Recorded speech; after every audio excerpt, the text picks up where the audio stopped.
Poor people. They ain't shit. Keep the rip. We are the Great Unwashed.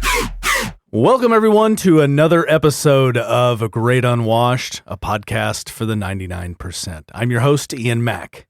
Today's quote comes from Peter McIndoe. Birds aren't real. Oh, God. And with that, I'd like to introduce my guest, Mr. Clayton Norris. Hit that sting. Oh, man. Birds aren't real. What do you know about this thing? This very real thing. God.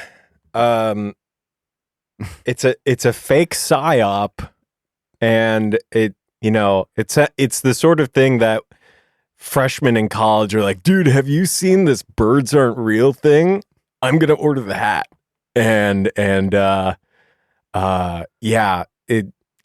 You could go on a deep dive, or you could think about it for 11 seconds. And I'm more of the like, oh, that's funny. 11 seconons. Like, done. All right, we're good. Why are you a deep dive? Did you take the deep dive? I dove pretty deep. Yeah. No, I didn't go too crazy with it, but it was nuts. The dude like took out billboards across the country. Yeah. Staged like an anti protest. Right. And hundreds and now thousands of people show up to these things. I think it's and it's just a character that he plays. Yeah, it's important for everybody to have something to believe in, and if believing in the fact that birds aren't real is the thing that you want to do, even though you're ironically doing it, it's still it holds a nice spiritual place for your brain to do. Nothing. Yeah. It's just like, well, I don't believe birds are real, Yeah. It's great. It's great. But like he hired an older actor guy. Yeah. To pose as an ex-CIA operative. That's right. Yeah. And my favorite one, I think there's like an exploded diagram of the bird robot where it's got like, here's where the 5G antenna is. Yeah. And it's like, there's the charging port for when it comes back into base, like the bird just lands and magnetically lines up. And then there's stereo cameras and a high listening device and stuff like I love that. That's great. In the field, they charge themselves on electrical wires. Yeah. Oh yeah. That's why they stand on high voltage alternating current cables. Yeah. Because that's totally how electricity works, by the way. Yeah, exactly. And then what was the other one? Oh, a liquid tracking device. Why do you think birds poop on your car? Yeah. Oh shit. Yeah. Are we allowed to swear? Yeah. Okay. Fucking A. Well, I'm just thinking about how my mom and my grandmother and my grandparents are going to be listening to this, and it's just like I'm gonna say fuck at least 3 times, 11 more times. Fuck. But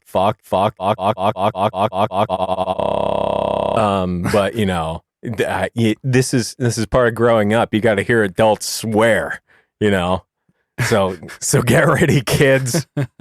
Yeah, I think this is a good time to remind the audience that this is not suitable for young children and to listen only at your parents' bequest. Is that the right word? Behest? Bequest. Bequest sounds like a video game, like a ROM video game from, Sierra Games. Bequest. Begin your bequest. So you're into synthesizers. Oh. Talk to me about synthesizers like I'm a normal, everyday person. Eine Synthesizer ist ein Musikinstrument zwischen einem Computer und einem Orgel.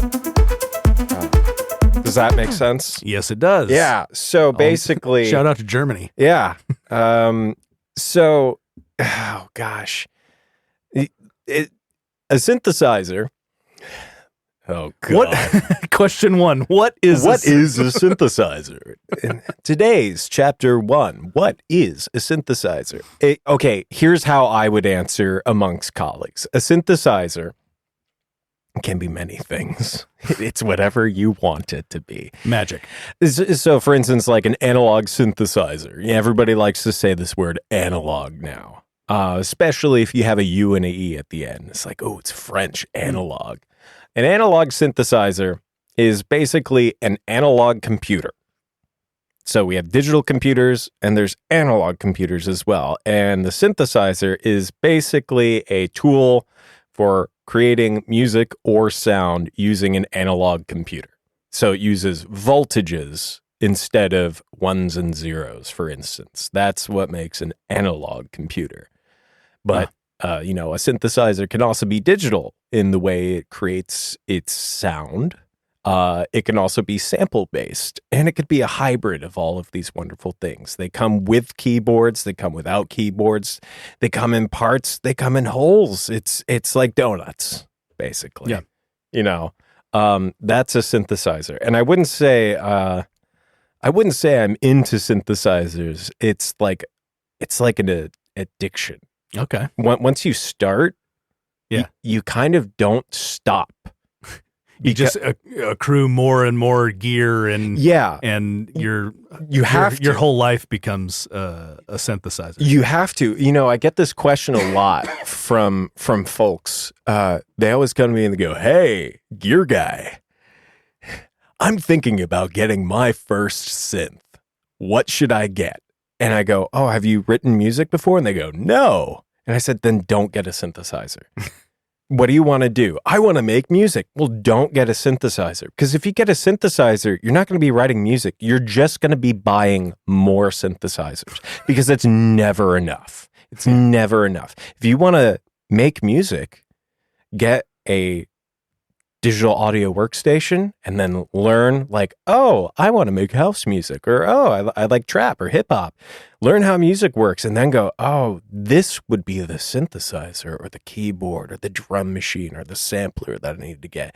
But if you just start with the synthesizer, it's like trying to run, not even run on the beach. In a dream, you're having a dream and there's like this monster chasing you, but your legs don't work. Yeah. That's what it's like starting with the synthesizer. And I didn't start with the synthesizer. I started with the guitar, actually. Yeah. So I had like a little bit of musicality going into it.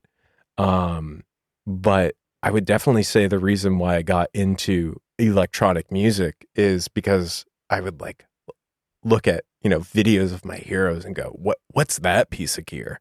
Yeah. That sort of thing. Heroes like who? Like a first inspiration. So I'll be even more specific. I would say music kind of I wasn't interested in music for the longest time. And it was like one of those weird things where the only music that I knew was like the Christian rock that my mom played in the car. And, like the really good, like We're Not Worthy stuff. Yeah. And it's just like, well, I'm not going to listen to that because that's just like, oh, and that was the only thing we listened to in the car. And then I take that back. Occasionally on road trips, my dad would put in I think it was a Waylon Jennings cassette. Nice. And so it's just like, so like that's all that music was church music. And then I Waylon guess my Jennings. dad has the one other copy of something, that is outside of that. Yeah. I'm really wishing it was Merle Haggard instead of Waylon Jennings, but that's okay. And then it's just like that's what music is. Like, okay. And then my brother gave me a CD, his old CD player that he had carved a bunch of scratches into a Sony Discman, and in that Sony Discman was a Weird Al CD. Nice. And this is how much of a goody two shoes I was. Okay, he said, you can listen to this CD, but don't listen to any of the songs after number 8. track 8. And so I did. Like I took that Discman on like family trips, and I was like, hey, my brother says I'm not allowed to listen to anything past number 8. So I didn't. I literally didn't. And he forgot that he had told you that? No. Or was this a bit? Because one day I accidentally listened past chapter 8 on this Weird Al CD.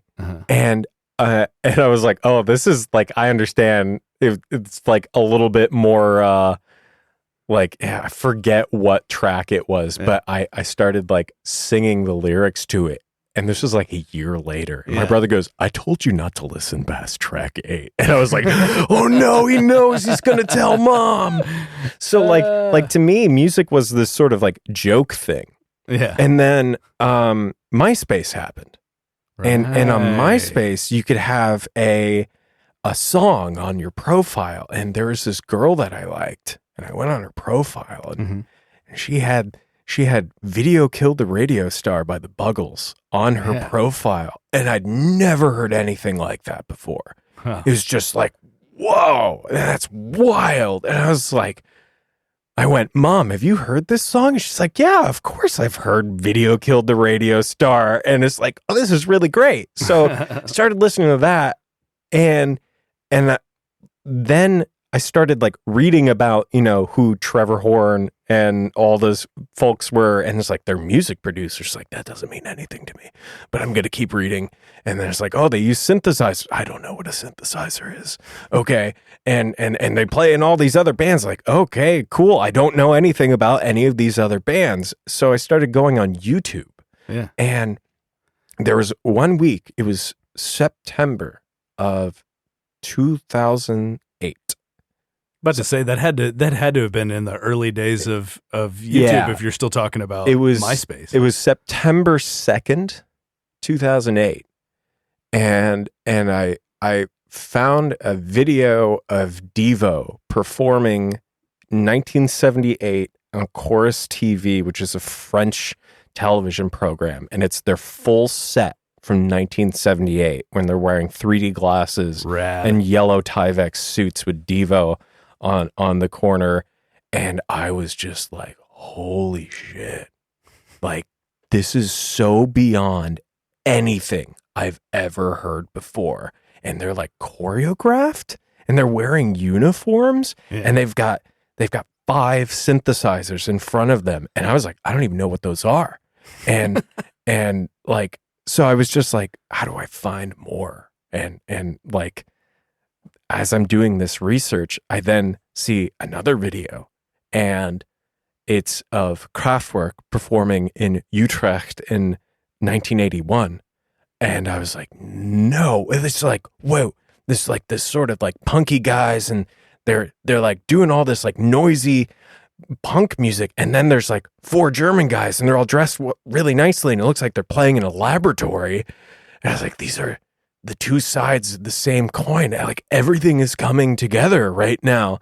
And it was the next day, I was on my computer, and I was like, what's GarageBand? Oh, it's a music production thing. And I opened that up, and I was like, my life has changed. Like, I can do this. And I couldn't, but I thought I could, which was really cool. And so immediately I became that kid who listens to Devo. Sorry, I'm peeking. Oh man.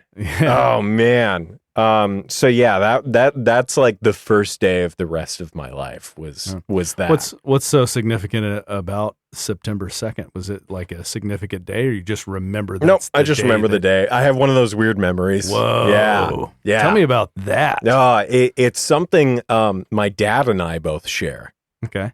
And my dad will call me out of the blue, and he goes, hey bud, do you remember where we were 13 years ago? And I go, yeah, we were at Dallas Cowboys training camp together. And he's like, yeah, that's right. And like, that's our level of conversation. We have this weird photographic memory of stuff. Very date heavy. That's that father-son connection. Yeah. It's strange. It's really strange. And we both can just like look at a face and be like, oh, we know you from somewhere. And then we'll spend like the rest of the night going, where were? Oh yeah, that's from this person. Yeah, Mhm. yeah. I saw a guy that I hadn't seen in 10 plus years, Yeah. something out in Mhm. Arlington. Yeah. And the other night, and I was like, he walked up and I was doing an open mic, just running through a few jokes. Right. And he came up to me. He said, he was like, "Hey man, do you mind if I grab this chair?" And I was like, well, how do I know you, dude? It's like, is your name Joe? oh man. And he was like, yeah, dude. So that was something I was like, man, I haven't seen you since that one party that we had at my house in Arlington, like Oh my God. 2008 or something like that. I gotta one up you on this one real quick. Okay.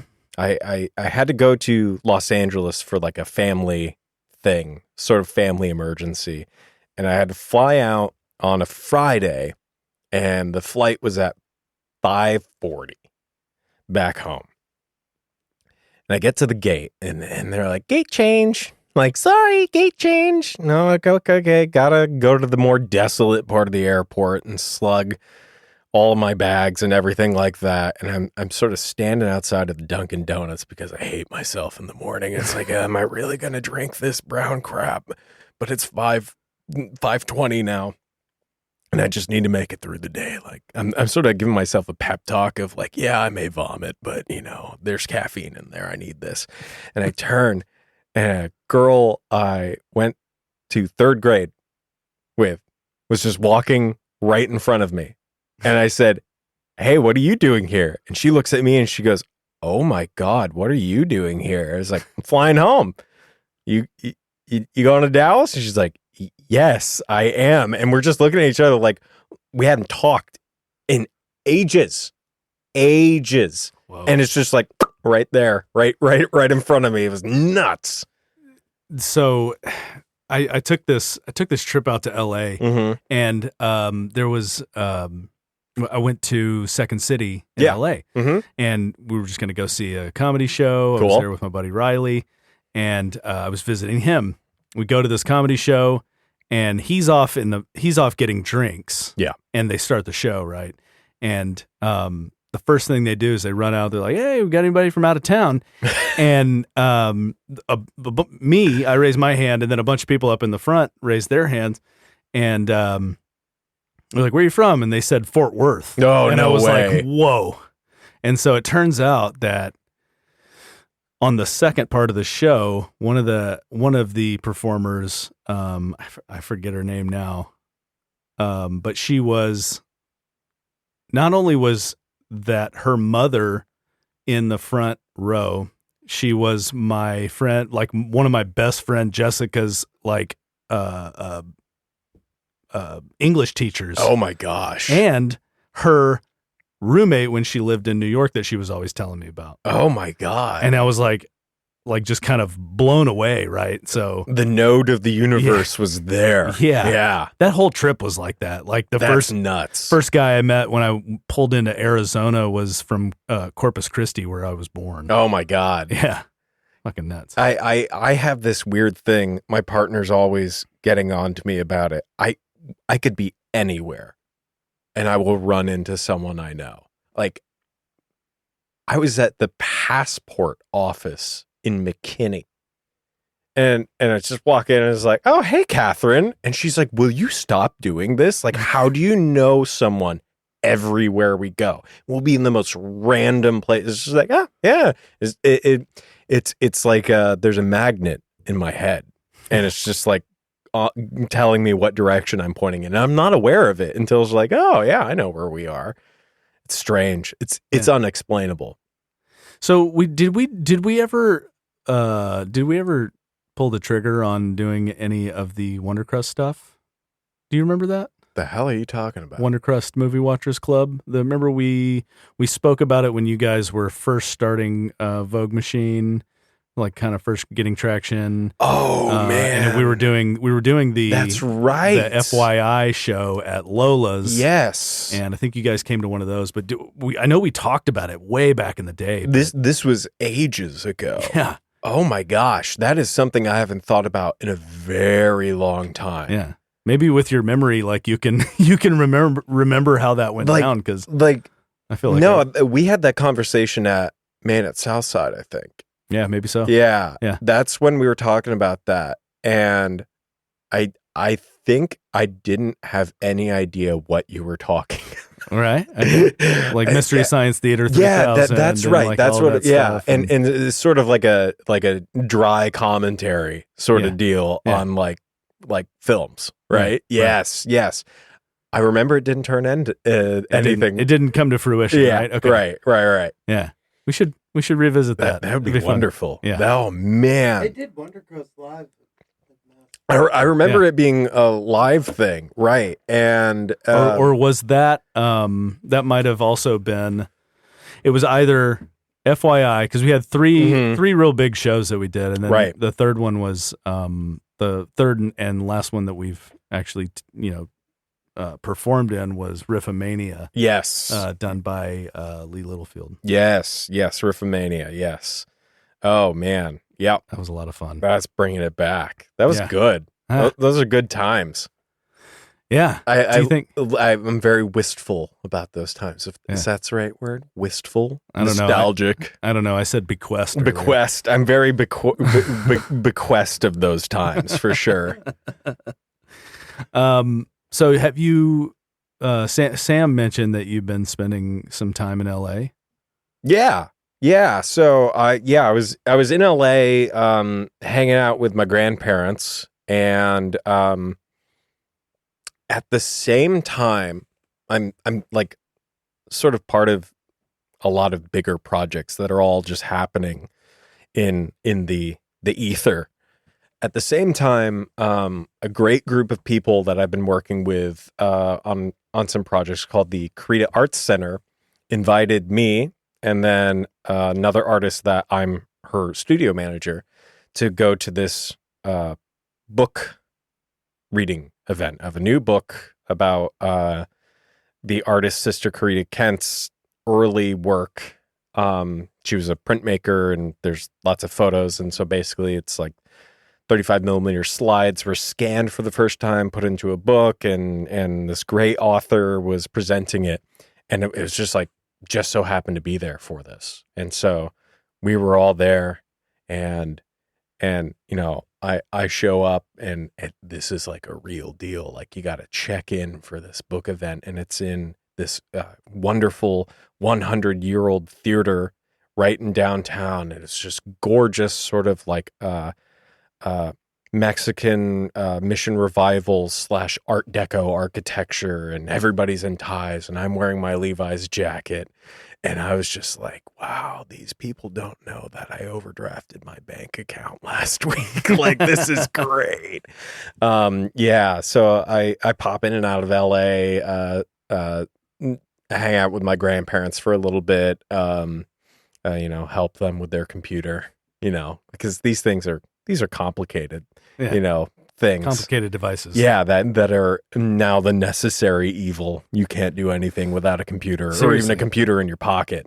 Yeah. I'm so jealous of people who don't, have or choose not to use, a smartphone or everything like that. But I've also Jay Leno. Yeah. This is great. I don't have to do my computer, but that's my Jay Leno. That's what Jay Leno does. That's great. Because he sort of talks like a... Have you seen this? Have you seen this guy? And then he goes, I never said you about this. And then he keeps going. It's his portion. Pretty sure we've mentioned this on another episode. If a black guy does an impression of Jay Leno, he's Mike Tyson. And vice versa for a white guy. Oh, God. I'm so sorry. If you isolate my laugh just then, it sounds exactly like Joaquin Phoenix's The Joker. And vice versa.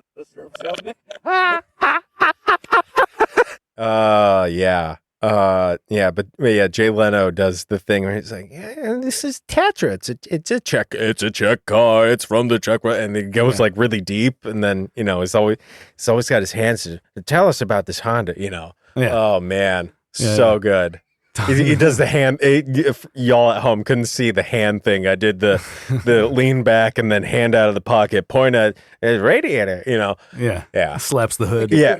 Throwing birdseed. Yeah, he's throwing birdseed, and it's just like, this car, $500,000. So he's in on it too. Yeah. Oh yeah. He's part of Jay Leno's not real. Jay Leno's not real. Yeah. Jay Leno died in 1977. Was replaced by a bird. Was replaced by a bird, and then briefly later. Don't you know Jay Leno's just an emu in a jean jacket and a ton of fucking cars? Jeez. Yeah. He can almost run as fast as the car. Yeah, almost as fast as a Doble steam car. Yeah, yeah. How fast can an emu run? I think it's like 34 miles an hour. I think you're right. I was going to say 32 to 34. The good thing about an emu is they're like, if you took a pear and elongated it even more, it's going to want to fall over, right? But when an emu, they have that like sort of thick neck that an ostrich doesn't have. They got more meat up top. All they have to do is lean forward. And so what an emu is doing is they're not running. They're just constantly falling forward faster. And that's what makes them terrifying. Oh my God. Have you ever gone to a petting zoo where they like let you feed the ostriches and emus? I have always wanted to do that. But I think for the Patreon, for extra content, I think we need to take a trip to Fossil Rim. Dude. We could do, cool. we could definitely do that. And it's just like me holding a styrofoam cup and an emu going like, man, they'll come straight up to the car. Yeah, I want to stick their heads. I want him in the car. Like we're taking him home. I don't know. This is Gary. He's our pet now. He can kill all of you with his left toe. Their talons are huge. Yeah. Do emus have large talons? I don't understand anything you just said. Really? That's what. I don't understand anything you just said. Do the chickens have large talons? Chickens have large talons? Oh man, no. But I will say this about emu: they are delicious. Have you ever eaten them? I've had. Oh emu. My God, it's like I was like, what sort of steak is this? And the chef is like, this is emu. It's like, no, I'm not eating that. And he goes, dude, try it. I was like, cool. And it's like filet. Yeah. It's like the best. Buttery, dude. Buttery, dark. Yeah. Yeah. Sorry, vegans out there. As a former vegetarian, I'm now eating exotic birds from Africa.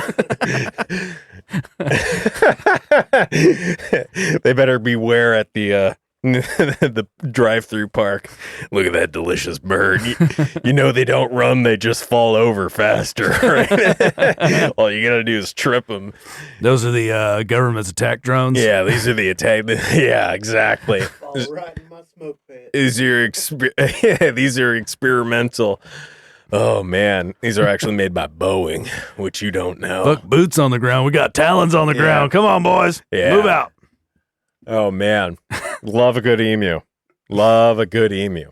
It's just an emu is a type of synthesizer as well. To bring it back into what we were originally talking about, a great sample-based synthesizer is the Emu emulator, especially the Mark II one. Yeah, I haven't heard of that one. Oh, it's the best. Oh man. So what kind of things can that do? So the Emulator 2, I'm glad you asked. So the Emulator 2 is a digital sampling synthesizer, and it saves samples onto a 5 1/4-inch floppy disk, and there's 2 floppy drives, so you can load multiple samples. But it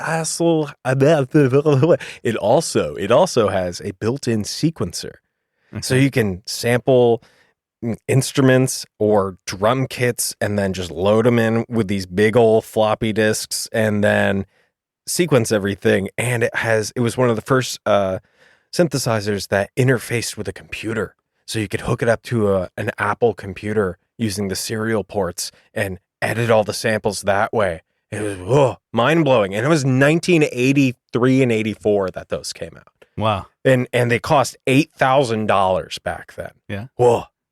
What would you say they cost now? You can't get rid of them. So the one that I didn't buy, this is the white whale, You know, the one that got away. Yeah. That emulator 2 is my white whale. My buddy used his on tour as a MIDI controller, and he was selling it. And he's like, hey, I'll give it to you for $750 with the case and all of the discs, but it doesn't boot on. You can fix it. And I literally had $22 in my bank account. And I was like, I gotta pass. And as soon as he sold it to some other guy, they shot up in value. And it's like, as far as synthesizers go, you know, a synthesizer within the time span of like 2 years can go from being worth $2,000 to $8,000 for no good reason. It's like meme stocks, basically. Okay. Here, I gotta adjust my microphone. Hold on. Yeah, I've been looking at that. Yeah, it's slowly drooping lower. I can slowly see your eyes Okay, more. Yeah. Hold on. While we do this too, All right, folks, we're going to take a quick break and go to a word from our sponsors. And when we come back, more about emus. Yeah, you talk. Greetings, squad. Check out the hot new tune, SF-XXX New Mix by Vogue Machine. Vogue Machine. It's so fresh. So fresh. They're like the hottest thing around right now. So tight. Nibble on your disco biscuits and listen to this hot new tune. Yummy, yummy. It really gets your blood pumping. It's so pumped. Now available in Germany. In America too, I guess. And we're back. Welcome back. Yeah, on the break we were talking about James Bond Yeah. and what else? It was mostly James Bond. We were talking about that the movie You Only Live Twice. Yeah. Good. Go watch that and realize how far we've come as a society, you know?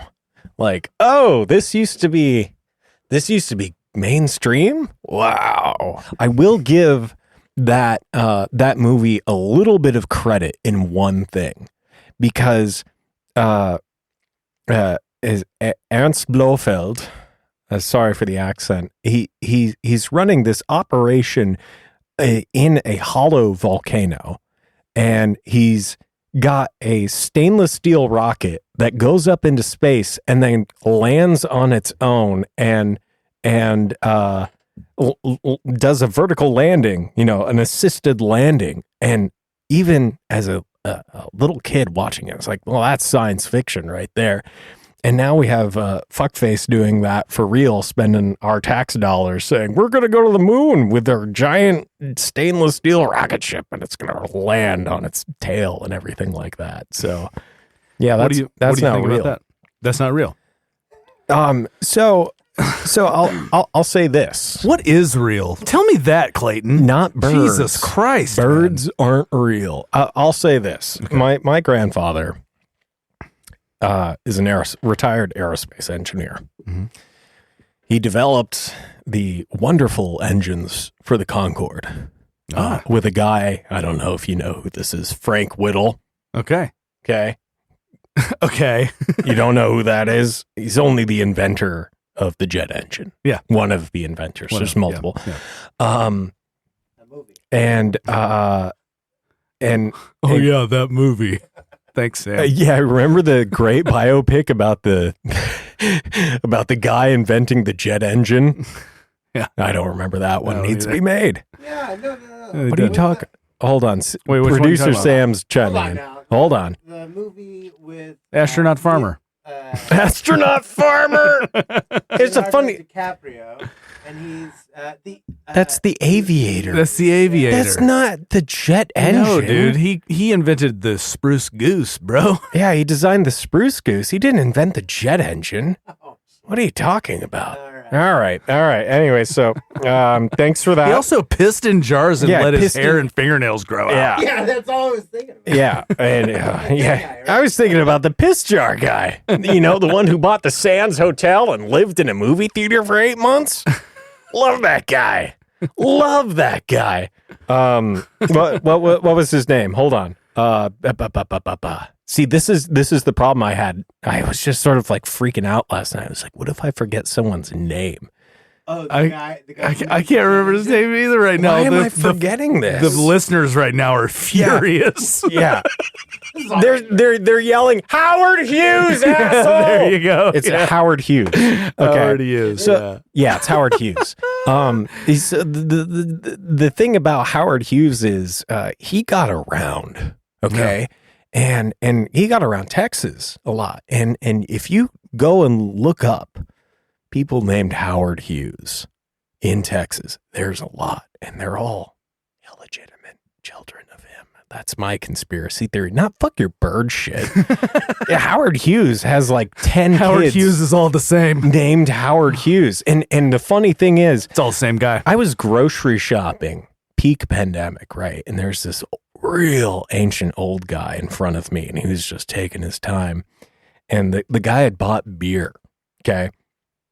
And the wonderful person at the cashier checkout was like, "Can I see your ID?" As if this ancient old man wasn't over 21. Like, give me a break. This guy hasn't had hair since, the Carter administration. And he's like, he takes through his pocket. Here you go, kid. And takes it. Oh, Howard Hughes, like the aviator, huh? And the guy goes, "Yeah. What of it?" And it's like, oh God. And the guy got another one. He picks up his groceries, and I was like, that could have been Howard Hughes's illegitimate son that you were just saying that too. And the guy's like, "Are you serious right now?" Like, yeah, I'm serious right now because this is real. Birds aren't real, but this Howard Hughes shit isn't real. But no, but wait, he invented he designed the spruce goose. Okay, so now we're still talking about birds. It famously went 40 feet high. How great is that? Oh, yeah. What an endeavor. Yep. Another guy taking the government's money and doing whatever the fuck he wants with it. Thank you for bringing that back. Yeah. I appreciate that. You brought it right back around. So my grandfather's an aerospace engineer, and this is the one thing that he's always said about Elon Musk. I actually saw Elon Musk in person. We went to the Ronald Reagan library, presidential library, which is up in the hills in California. And my grandfather, and I were standing in front of the library, and this guy drives by in a Tesla. My brother goes, that was Elon Musk. And this was like 2007. And my grandfather goes, "I don't trust that guy." But he's Welsh, so it sounds like, "I don't trust that guy." It's just very like, no, this Musk guy is what he says, as if it's like a perfume. This Musk guy, I don't understand anything he's doing. And I used to be an idealist. And they're like, "No, he's really going to do it. He's going to, that rocket's really impressive. He's going to change the world. That rocket's really impressive." But he's a nutball. He's a nutball. He's a fucking nutball. He's a fucking nutball. And Cybertruck, takes it's made of steel and everything like that. And it's just like, yeah, Joe Rogan shot it with an arrow. Yeah. Oh man. And it's just like, yeah, the Cybertruck is stupid, but it doesn't mean I don't want one. and the guy is just a giant psy-op, like for real. Like people think he's about freedom. I'm sorry if I'm angering people. Where do you think he gets all the materials for those batteries? Oh yeah. And but on top of that, for some reason, my grandmother said, "Don't you think what he's doing is great?" And I was like, "What are you talking about? Like the space thing?" She goes, "No, the Twitter thing. Don't you think that's great?" Twitter thing? And my grandfather, who just recently passed, he turns to her and says, what do you know about Elon Musk? And she goes, I think it's wonderful. And he goes, oh, geez.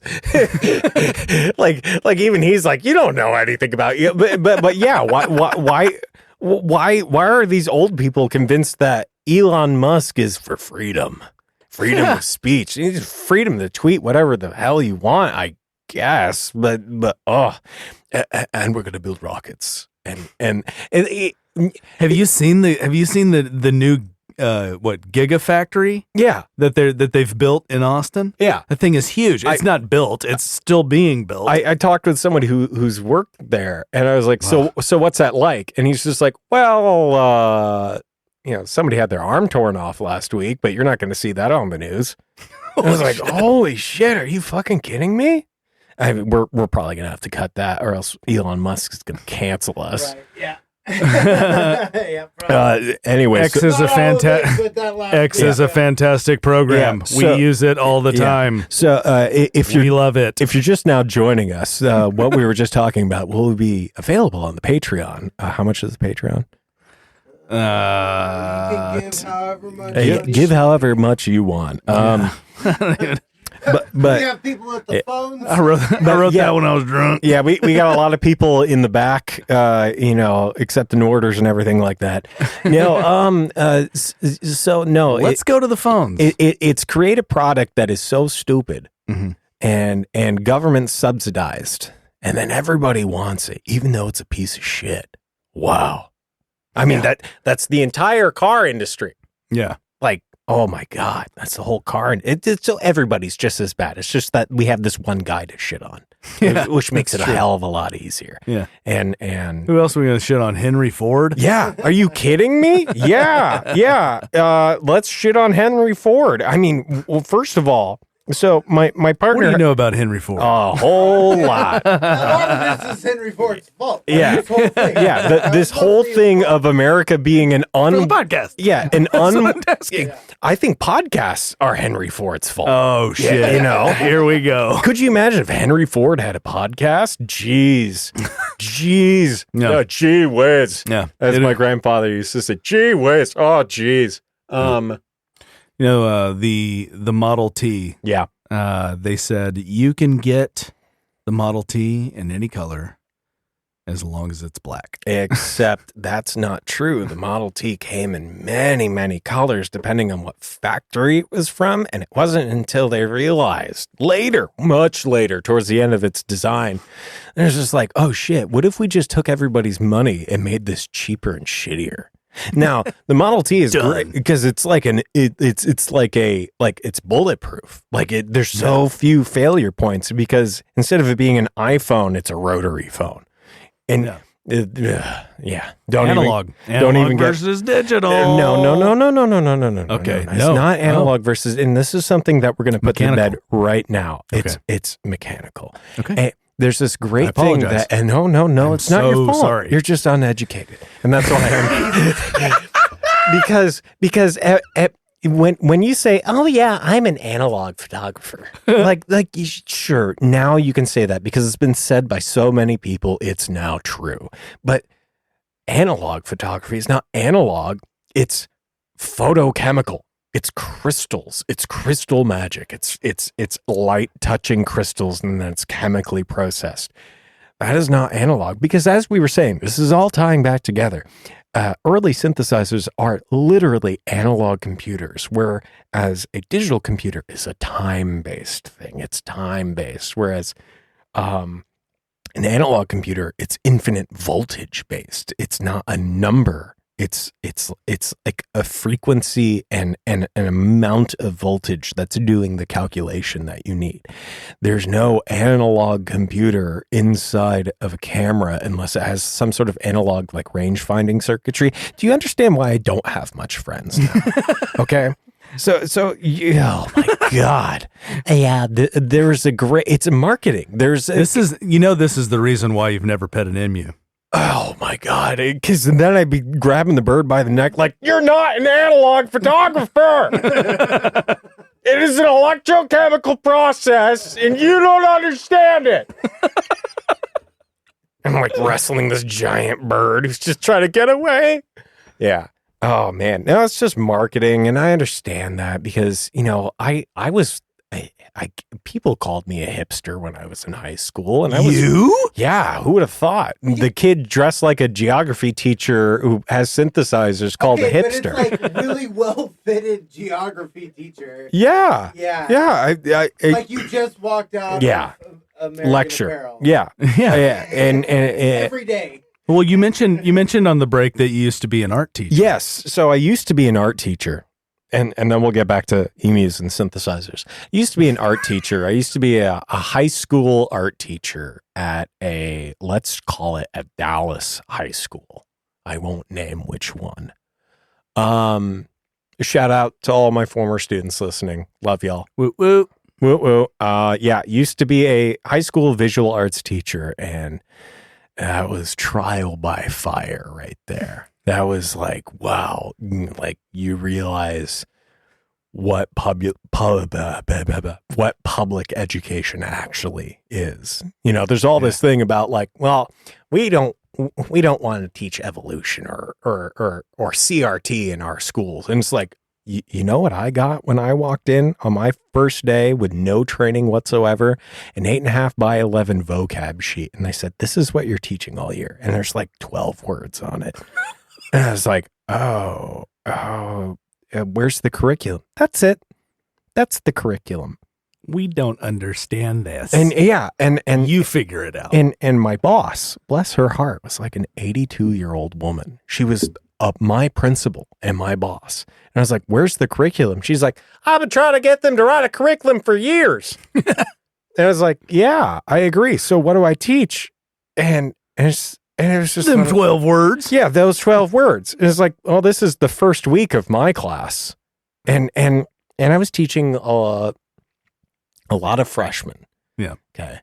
And for extracurriculars in high school, you know, there's theater, there's football. So, and there's band. And, you know, to be in band and theater, you kind of need a higher reading level. And the state of Texas, and I think most other states, you know, they require some sort of fine art elective so that you can broaden your horizons. If there's one thing a 14-year-old kid doesn't want to do, it's broaden their goddamn horizons. No. And so the kids who, you know, don't read well, aren't athletically inclined, you know, they still need that fine art elective. So we put them in art, and they could not give a shit. So I had the uphill battle of getting 148 students to care about art and pay attention in my class. And, you know, I love making jokes and orating. And so it was just sort of like this thing where it's like, okay, I wake up and I get paid to talk to young people and sculpt their minds into looking at the world differently. That if I do that, I'm good. But, yeah, 14-year-olds, they have new ways of ruining that. And that's called the phone. Yeah. Because I'd be lecturing because, you know, these kids, I'm talking about something interesting. You may not know about it. You may not have any idea, but I do. So let me talk about it. And they would be sending porn to each other on their phones. And I come from the time when it's, if you had a phone that fell out of your pocket, a teacher or a principal would be like, what is that? Bring it to the office. Your parents have to pay $50 to get it out. Yeah. And meanwhile, these kids, you take up their phone, they have another one and another one. I had to have kids who had 3 phones. And I'm like, what are you doing? What are you doing? I even took up a kid's phone and I said, I'm not giving you back. And he's like, all the other teachers give back. I'm like, I'm not going to do that. I'm going to give it to the front office because you were being completely disrespectful. I'm such a narc. And then the next day he comes in and he goes, my mom didn't want to pay for my phone to come back. So do you have a phone at home I could use? It's like, you want me to give you another phone so that you can be distracted in my class? And he's like, well, I use it for other things too. And the masturbating. Yeah, that's what he was talking about. And at this school, which had 5,800 students, 5,800 students. Jeez. I used to live in a city that had 900 people in it. This school was over 5 times as big. Wow. Where was that? Where was the city I lived in? Yeah. Oh man, I have a list of cities I've lived in longer than a fucking Leonard Cohen song. Like, are you like it'd be easier for me to Johnny Cash where I haven't lived, right? Okay. That was Goodwell, Oklahoma, out in no man's land in the Panhandle. All right. Good times. Goodwell, Oklahoma, home to the Aggies Agricultural and Mining School. There. Good times. Yeah. That was my childhood, was living out in the Great Plains. Getting out, living out in the sticks. Yeah. I not even the sticks, like, because there wasn't a stick around. There weren't trees. So my dad was a football coach. And if kids cut class to do whatever, he'd have them run. And the rule was, you're going to run as far as it takes a dog to run away from home until you can't see it no more. It was like 14.8 miles. So that's how far these kids would have to run. Yeah. Good times. Good times. Is that really the yeah, it was measured. Distance? It was measured. Yeah, it's basically like, how far you can see before the horizon dips, underneath your field of view. But yeah.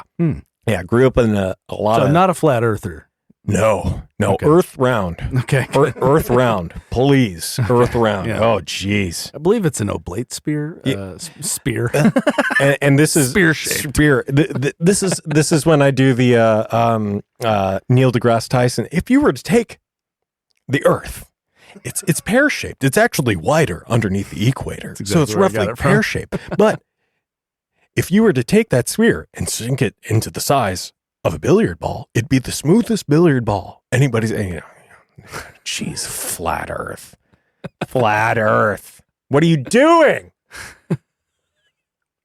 Oh, man. Again, You got 3 phones and you can't tell me that you... Yeah, exactly. It goes back to the bird thing. People just want something to believe, whether that's religion, math, flat Earth, sparkle magic. Go for it. Tarot cards, crystals. Believe in something. Believe in yourself. Believe in your desk. Believe in your dog. Believe in the sun. Go for it. But don't be weird. Yeah. Wait.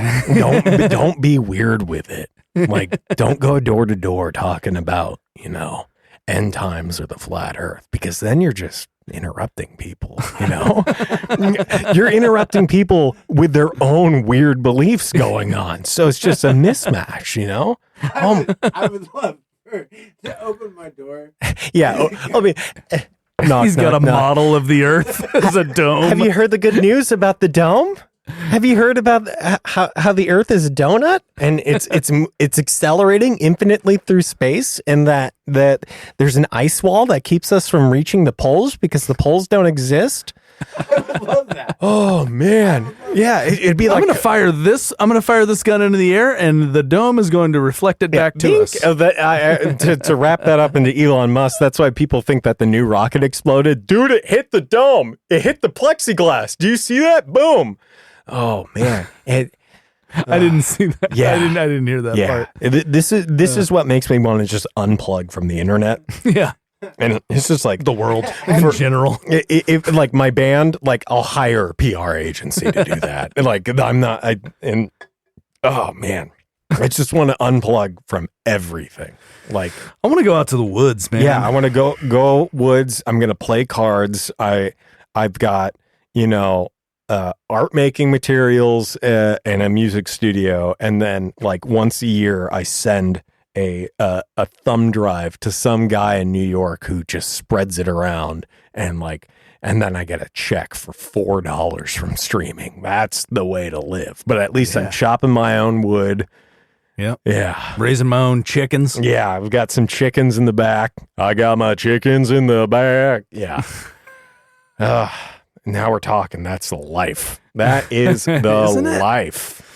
Everybody that I know is talking about getting a piece of land and moving out to. Yeah, but everybody who's actually doing that sold their Bitcoin. That's the thing, is that they made billions of dollars from their Bitcoin while all of us were like, it ain't going to go above $80. What are you talking about? And now we're just, working jobs and trying to be creative. But, it's all about you got to believe in something. You just got to believe in something and do it and never stop. So is that your piece of advice? Are we wrapping up? No, we're not. Are we wrapping up? No. Okay, good. Unless you got a hard out. No, I don't have, no. I mean, 4:30. No, that's fine. Yeah, I got another hour. We're going forever. Yeah. No. 3-hour episode. No, Have you week. seen the dome? The Dome? Yeah. Oh, the actual the TV show. There was a show. The Dome. It was originally a Stephen King novel, Oh.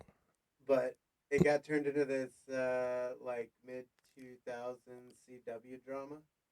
Yeah. Oh, yeah. It's amazing. Yeah. Didn't they I introduce like recommend- like superpowers or something, magic or something? There's some kind of magic. I love I'm Matt. not gonna ruin the dome. Okay. Oh my gosh, it's like ruining Lost. They're all dead. We're bringing it back. Are they? I like the funny thing about Lost is I've had people be like, dude, this is like your show. You'd be there. There's like Egyptians and stuff in it. I'm just like, I don't have time for you to even talk to me about this. You want me to watch 7 seasons What was of that? What was the last TV show that you binged or that you that is completed? a wonderful question. Oh my God, that is a wonderful question because I can't think of anything right now. Yeah, because you told me that you didn't play video games. Yeah, So you don't play video games. that is something that is mind blowing to people. It's not. It's to some people, not Right. all people. Have you ever gotten into any video games? No, Huh. no.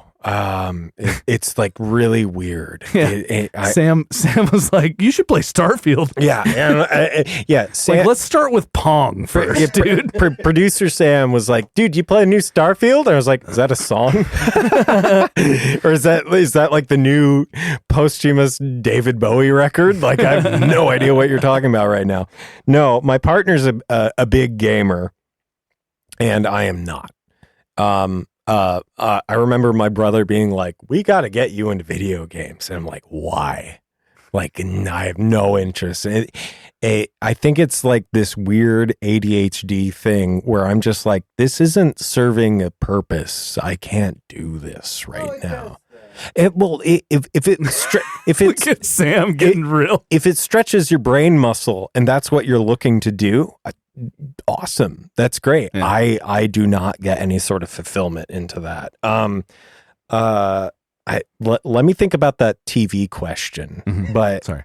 no, man, hold on. What TV show? Oh God. Can't think of a damn thing. Can't think of a thing. I would say it would have to be. Oh yeah, this is an actual question. I rewatched a great anime called Nana. Oh, and it's like early 2000s anime about a girl who finds herself sort of invested in being friends with this music group in Japan, in Tokyo, and she's like young and it's a great fun drama. And it like, so for instance, if you would have asked me 10 years ago, like, hey, what was the last anime you watched? I was like, I would never watch anime. And now it's like, yeah, I'm totally down for some anime. This is cool. Yeah. But yeah, the whole video game thing. I'm the sort of person where if somebody comes over and it's like, hey, we're going to have a few drinks and have dinner. It's like, great, I'm bringing a board game. And it's got like a directions list longer than 2 sentences. Yeah. I'll read it and it's like written in Greek. I'm like, I have no idea what y'all are talking about. I can't do it at all. I can't do board games. I can't do video games. Like, I love the art that goes into video games and stuff like that. Like, sometimes something's really good. But I can't really play them unless it's like a visual novel sort of thing. Like, oh, I'm just enjoying this person's writing or this person's art. But a lot of the other stuff, especially with puzzle solving, you would think that me being a pseudo intellectual would be great at puzzles. No, not at all. Not. I'm procedural. Okay. Like tell me, like, hey, this is how you do a head gasket job on 1987 M30 engine from BMW, and I'd be like, deal. We got this. Okay. Get the beer, boys. We're fixing this here car, and I'm going to rebuild the air conditioner system while I'm at it. But you tell me, find the missing puzzle piece in this so you can get to the caves that lead to the basement of the castle. No, I can't do it. I can't do it. It's just me. So you're more of a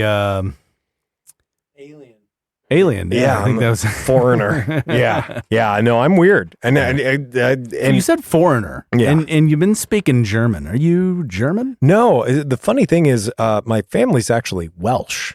Ah. Yeah, my dad was born in Wales. My grandparents were born in Wales. My family's heritage comes from Wales as well. Oh, like yeah. Wales, Scotland, Yeah. Ireland. Yeah, so I have some family from Wales, and then there was some cross-pollination with Ireland, and then actually Minnesota, and then back to Wales again. Okay. And my dad and my grandparents moved here in 1963. Okay. So, woo, America and woo, Wales. Do you know any Welsh? I guess I mean I know you. No, like, not Welsh from, people, but the language they speak. Yeah. Like isn't that where like the longest the city with the? Can you say that name of that? So that city is called Llanfair Postwingers Go Galswin Drobas Santasilio Go Go Go. Is it really? Yeah, that's the name, and it's the longest railway sign on a railway station ever.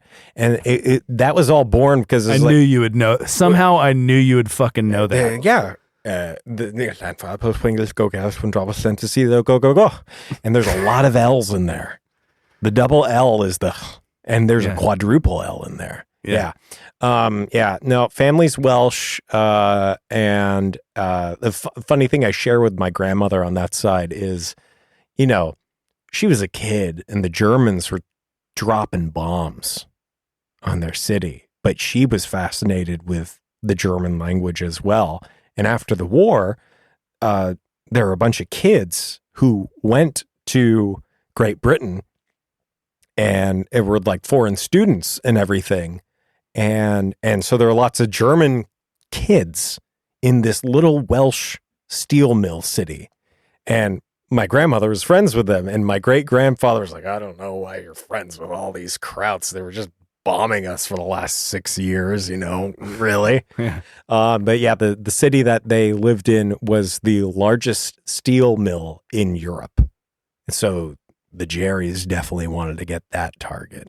And apparently they used to do night raids and they'd shut all the power off. Not a lot of houses had electricity in Wales back then, but other buildings. And they would follow the railway lines on their missions and just bomb the completely wrong city because all the lights were off, Crazy times that they lived through. Man. Yeah. Wow. Pretty crazy. But no, I speak a little bit of German. Like when I was talking about my heroes, found on YouTube, the music group Kraftwerk, they're from Düsseldorf, Germany, a little industrial town. And they're easily, if not my most favorite band, and a huge influence on how I treat technology and music, and I really just love their story as a band as well. I probably read more about bands than I do listen to their music. Analytical in that way. Yeah, very analytical. And so it was always my dream to play a show in Germany. Yeah. And eventually my band, Vogue Machine, we got booked to play a show in Germany. And this is a really key time for us. That's because rad. the way we used to gig was we would bring every synthesizer we owned with us to shows. So it would be an MPC, that was our drum machine and sequencer. I had another tiny Moog that did bass lines, and then a Moog that I played by hand, a rack mount Oberheim, a sub mixer, a delay machine, and then an amplifier for a bass guitar, and then another Roland keyboard. So it would fill up our car. It was like bringing in it's as if it was like, hey, do you want to do game night? I brought an entire arcade with me. That's the way we used to gig. And it was all vintage gear, save for 2 pieces. And somehow it didn't break down once. There was one synthesizer where the only way you could get it to play right was to hit it as hard as you could underneath. So we'd be switching songs, and the readout on the synth that shows what patch it's playing. I think I remember seeing you just banging the shit out of. So my partner Dylan would be on the other side of that, which was the synth was mounted under our sub mixer, and the readout would go from being like, oh, the synth patch is called Polyphon, and it would just go like, just like throw up, characters like the devil's trying to speak through it, and I go, hey, hit it, and she would be holding the bass and just be like, wham, wham, wham, wham, wham. All right, it's all part of the show, folks. How about that? And then it would play in tune and fix itself. Somehow that was the only thing that went wrong. And then we got booked to play this show in Nuremberg, Germany by some of our best friends ever, Zill and Zoe. And it's like, well, we can't bring all of this with us. And at this time, I was somewhat of an elitist. I don't know if you can believe that. I used to be an elitist. I used to be one of these tape elitist people. And it's like, we're going to play everything by hand. We're going to record a tape. We're going to release a tape album. Because I was dumb. And it was a big pain in the ass, which meant we didn't actually release any music for a very long time because we had all this equipment and it all had to work right. But it's like, if we're going to Germany, we need something else. So we had to switch to Ableton in 2 weeks. And we played one show in Fort Worth. And it was the last show with the equipment. And we finished the last song and everything failed. The sequencer failed. It started playing at the wrong tempo. All of the samples started going like the potentiometer that does sort of pitch stuff on one of my samples completely broke.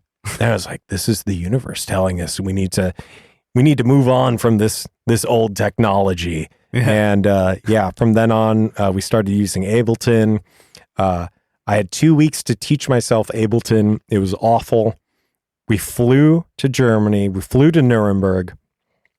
The show was in a cultural sort of district that was a washing machine factory in Perth. And we helped set up the show. Some really great artists were there, and they hated our music. Like, could you imagine going to your dream show and there wasn't even it was just completely silent? Yeah. And it was like, oh no. Just yeah. It was like, continue. So they hated it? It wasn't hate. Yeah. They just didn't understand it? No, they understood it. It was the wrong venue, basically, because this was a new media arts festival. There are lots of lectures happening and experimental art. And I'm a new media artist. I do visual art with, video synthesizers and cameras and stuff like that. Yeah. And that's sort of what was going around. So it was a lot of experimental, performative, instrumental work. And then here comes Vogue Machine from Fort Worth, Texas. They've got 80s pop music. And it was like, like, oh God. And I just remember coming off stage. And our friends who put on the show, Zoe comes up to me and he goes, okay, that was terrible. And not saying you were bad, but it's like, that didn't go over the way that we wanted it to. Right. And Dylan and I were just like, what happened? And so we went to the cafe that's in the middle of this washing machine factory. And there's all these people having a birthday party, all these Germans having a birthday party. And at this point, I'd completely given up on speaking German. And I just said, can I have a martini? And the bartender goes, "Oh, the American wants a martini." Oh, and everyone else goes, "Oh, the American wants a martini. The American wants a martini." And he slams his hand on the counter and goes, "No, Munich mules only." I'm like, "Sure, guy, give me a Munich mule, whatever that is. I'll drink that." Oh, man. And so we were like, we're in Germany. The festival is going on another day. And I tell Dylan, like, we're going to write all new music tomorrow. And then we're going to perform again. We go to the folks who put on the show and say, "Can we go again tomorrow?" And they're like, "Yeah, of course. Like anything to make up after what you just did." And we did a 34-minute improvised set of experimental music with my 2 weeks knowledge of how to use Ableton Live. Oh man, I was sweating like a pig, but it was great. Yeah. I loved it. So just a quick recap for the people who aren't audiophiles and don't mess around with any kind of audio software. Yeah. Ableton is an audio software. Yeah. A digital audio workstation. A DAW, as Thank we you. say DAW. in the busy. See, I didn't even know that. Yeah. Now you know. So I'm with you guys. Keep listening. Yeah. It's how you make beeps and boops with your computer, kids. There you go. And Bleeps and bloops. Beeps and bloops. It's one of the other things that once you buy a synthesizer, you have to pay more money to use this, you know. But yeah, that was we flew all the way to Germany to go perform a show, bomb, and then we rose up from the ashes, and then we came back home again. Yeah, that was fun. But that was the beginning of like the new era of Vogue Machine. So when does do you have any release dates? Yeah, we're looking to release the next single in March. So go follow us on Spoofy, Apple Music, whatever, wherever you follow this great podcast. You can find Vogue Machine products as well. And it'll be a few singles and then 1 or 2 albums, hopefully. And Sweet. I'm only saying that so that it actually happens, because if you put it out there, if you write it on your forehead so you see it every day when you wake up, you're going to make it happen. And I think the last 4 years we've been sort of like idealizing like what would this album look like, because we've recorded other albums in the past that have varying releases. Like one of the albums you can only get on tape, an 8-track. And that's a whole other story. But now we're just like, okay, how are we doing everything exactly the way we've always pictured it since we were kids? And it's been like a religious experience, rediscovering something that you used to hold so dear, but you weren't thinking about it so seriously back then. It's like if someone said, "Hey, would you buy your first car again?" It's the exact same car, exactly how you knew it. And it's like an old friend or an old jacket. That's what it feels like, an old jacket with $20 in the pocket. Ooh, saying, those are "Hey, the best. Go to town, young man." Oh, I love when you find money in your pocket, don't you? Just did it today. Dude, did it today. I was like, where'd this checked this 20 come from? I Yeah. have no memory of this 20, but it's there. Oh, that's great. The world is mine Hell yeah. with $20. I could get 5 gallons of gas and a 18-ounce beer with that. So we're set. Oh. Well, I think we're coming up on rap time. Sure. Do Do we have to rap? What? Yeah. All right. Hit the beat, Sam. Yeah, hit it. Okay. I got no lyrics. I got no bars. No bars to spin. Real quick, let's plug. Yeah.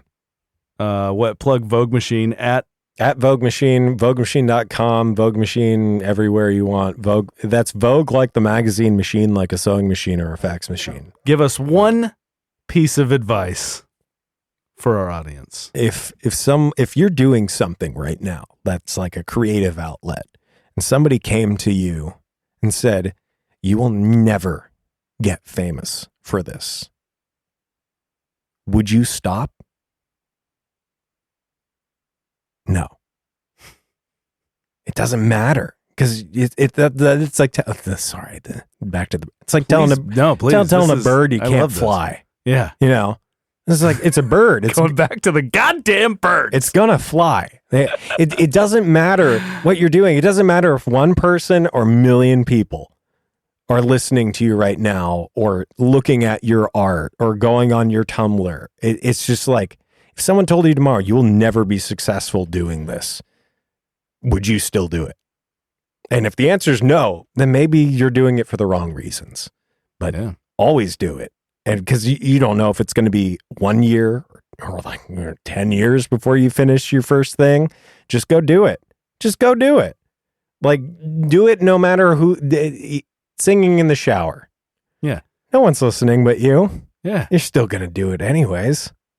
It doesn't matter what song it is. Just sing your song in the shower. But we're unwashed here. So sing the song while you're mowing the damn lawn.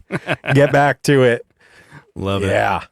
Well, man, it has been an absolute pleasure having you thank here, you so dude. much for having me. This has been great. Yeah, so we're gonna get with you on the taking a trip to the petting zoo. Yeah. Look out for the EP that's dropping. Yeah. Hopefully, some singles. Hopefully, crossed. a full album with some music videos, lots of merch. Hopefully, playing in a city near you shortly. But yeah, no, this has been great. This has been cathartic. It's been great talking to people. I feel like I haven't talked to anybody in 4 years. Yeah. So like, nobody knows that birds aren't real. and there's emus at the door right now. So they're banging on the door with their talons. Yeah. Scratching on their little beaks and their beady eyes. Don't trust them. Don't trust an emu as far as you could throw them. Yeah. Good night, Berlin. Good night, Berlin. Gute Nacht, Berlin. For more information on today's podcast and other great Unwashed content, visit greatunwashedpodcast.com and follow Ian at Ian Mac Presents.